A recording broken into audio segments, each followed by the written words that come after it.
He looked like a normal man, a loving father, a caring husband, a successful physical therapist with a stable life. From the outside, everything about Anthony Todt seemed ordinary. The kind of man people trusted, the kind of man neighbors greeted with a smile, the kind of man no one ever questioned. But behind the walls of his home, something was quietly breaking, and by the time anyone realized the truth, it was already too late. The Todt family lived what many would call a perfect life. Anthony Todt, his wife Megan Todt, and their 3 children, a family built on routine, stability, and what appeared to be love. Their home stood in a quiet neighborhood, the kind of place where nothing ever seems to go wrong, where people assume safety without thinking twice. Anthony had built a career as a physical therapist, someone people relied on for recovery, for healing, for getting their lives back together.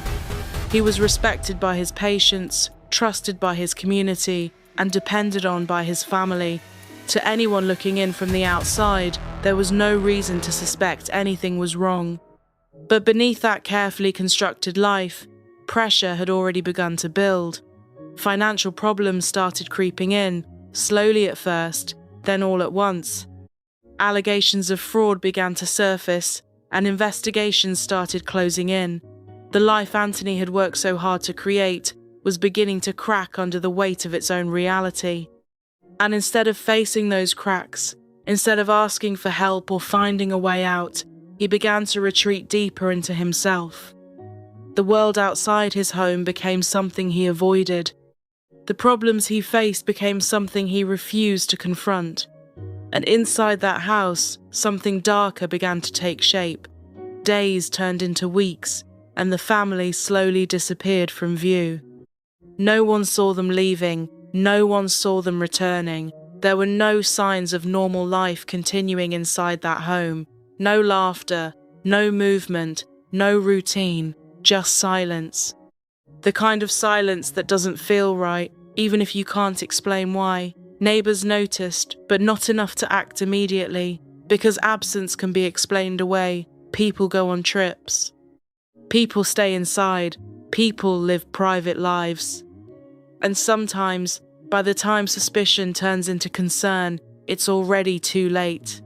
Inside that home, reality had already shifted. According to investigators, Anthony Todt made a decision that would change everything. A decision that cannot be undone. A decision that ended the lives of the people closest to him, his wife, his children. One by one, the family that trusted him most was taken from the world.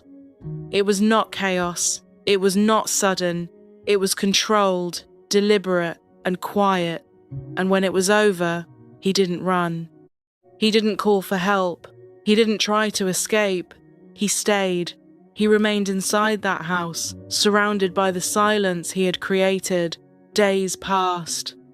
Time moved forward, but inside that home, it must have felt like it had stopped completely.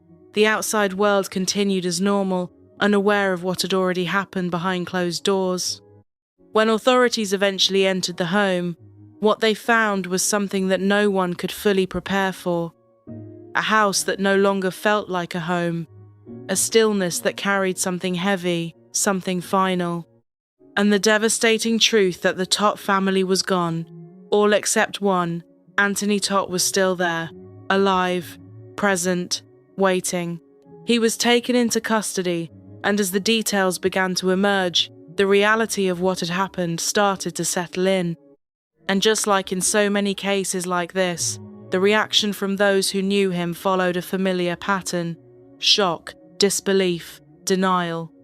People struggled to reconcile the man they thought they knew with the actions he was accused of. Friends described him as kind, patients described him as caring, neighbors described him as normal. But the evidence told a different story. A story that could not be ignored. A story that forced people to confront the possibility that they never truly knew him at all. Cases like this leave behind more questions than answers, because on the surface, nothing seems to explain the outcome. There is no single moment that stands out as the breaking point. no clear line where everything changed. Instead, it feels like a slow unraveling, something that builds quietly over time until it reaches a point where it can no longer be contained. What was happening inside his mind during those final days is something no one else can fully understand. There are theories, of course: stress, fear, control, the pressure of a life falling apart. But none of those explanations feel enough when measured against the reality of what happened. Because at the center of it all is a simple truth that is difficult to accept. The people who should have been safest were the ones who were most vulnerable. The people who trusted him completely were the ones who had no way to protect themselves from him. That is what makes this case so deeply unsettling. It challenges the idea that danger is something we can easily recognize. It reminds us that sometimes the most dangerous situations are the ones that look completely normal from the outside. It forces us to confront the fact that a person can live two lives at once, one that everyone sees, and one that no one ever does. The Todt family story is not just about what happened inside that house. It is about the illusion that surrounded it. The belief that everything was fine, the assumption that nothing could go wrong, and the reality that those assumptions can sometimes hide something far more serious underneath. As the case moved forward, more details continued to emerge, each one adding another layer to a story that was already difficult to process. The investigation painted a picture of a man who had reached a point where he saw no way out. But even that idea raises more questions than it answers, because there are always other choices. There are always other paths.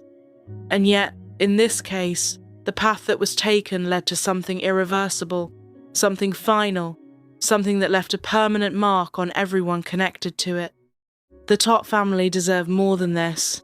They deserved time, they deserved a future, they deserved the ordinary moments that make up a life, and those moments were taken away in a way that cannot be undone. Their story became something else, something that people would talk about, something that would be analysed and discussed and examined from every angle, but at the centre of all of it are real people. A family that existed, a life that was lived, and a loss that cannot be measured. There is a tendency in cases like this to focus on the person responsible, to try to understand them, to analyse them, to search for meaning in their actions. But sometimes, the more important focus is on the people who were lost, on remembering that they were more than just part of a story. They were individuals, with lives, with futures, with people who cared about them. And those lives were cut short in a way that should never have happened. The silence that filled that house did not begin on the day authorities arrived. It began much earlier, building slowly, unnoticed, until it became something permanent. And that is perhaps the most difficult part to accept. That something so devastating can happen without anyone realising it in time to stop it. That a life can appear completely normal while something else is unfolding beneath the surface. That the signs, if they existed, were not enough to change the outcome. The Todt family's story serves as a reminder of how fragile the idea of normal can be, how easily it can hide something deeper, and how important it is to recognise that not everything is always as it seems, because sometimes the truth exists in places no one thinks to look. And by the time it is finally revealed, it is already too late to change anything. The house still stands, the neighbourhood still exists, life around it continues, just as it always has. But what happened inside that home remains, not in a visible way, not in something you can see, but in the memory of it, in the understanding that something unthinkable took place there, and that it was hidden in plain sight. Anthony Todt's name will always be connected to what happened, but the story itself belongs to the family whose lives were taken. It belongs to the people who were lost, not the person who caused that loss. And remembering that is what gives the story its meaning, because in the end, this is not just a story about a crime. It is a story about a family, about trust, about the illusion of normalcy, and about the reality that sometimes the darkest things can exist where we least expect them, and when they finally come to light, there is nothing left to do but try to understand what can never fully be explained.